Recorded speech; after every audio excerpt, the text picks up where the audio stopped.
Good morning everyone, it is now Wednesday. I'm going to run through the activities for today. So if we go to the timetable, remember that there's the music on Zoom, so the link is there. And then we will look at writing. So writing for today, I have dropped a grammar and punctuation slide into your writing folders, so it'll look a bit like this. This is for Wednesday and Thursday, so the only activities you need to do today is this stuff here about commas. So have a read of this. We use commas to separate parts of a sentence.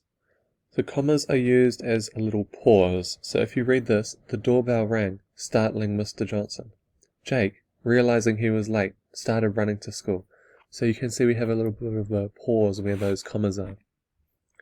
And then on the next slide, you have to read this part of the sentence and then finish it using a comma to separate it. So finish all of those, and then this one down here, the sentence is already finished, but it's missing the commas. Have a read of those sentences and see where you might need to put a pause, and that's where your comma would go. And then you can type all your answers onto this slide here, and remember when you're finished to link it onto the sheet that's up here. Now if we look at what's next, we have reading.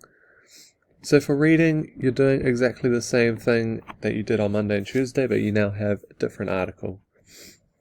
So we're now down on this one here. So if you're in Rongo, you're reading this article. Ranganui and Tangaroa, you're reading this article. Papatuanuku, you're reading this article. So read the article and do the comprehension questions today, and then tomorrow you can do an activity from the reading task board. Or the alternative is read the article, or do a KWL chart and read the article, and then tomorrow do the comprehension questions. Cool, once you've done that, then you'll see there's maths. So maths today is just doing Matific activities. About a week ago I assigned a lot of geometry activities, so you'll find those there. You just need to complete 3 activities today and another 3 tomorrow, but if you're feeling up for it, you can do a lot more than 3 because those activities are quite cool. And then after that, just fitness again. It's not looking like it's a great day today. It's raining outside, so you might be stuck with doing something inside. So this is where something like this would actually be perfect.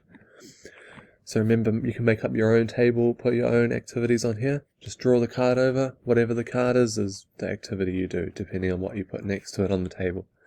Remember to email me if you have any questions. Have another good day. CRM17.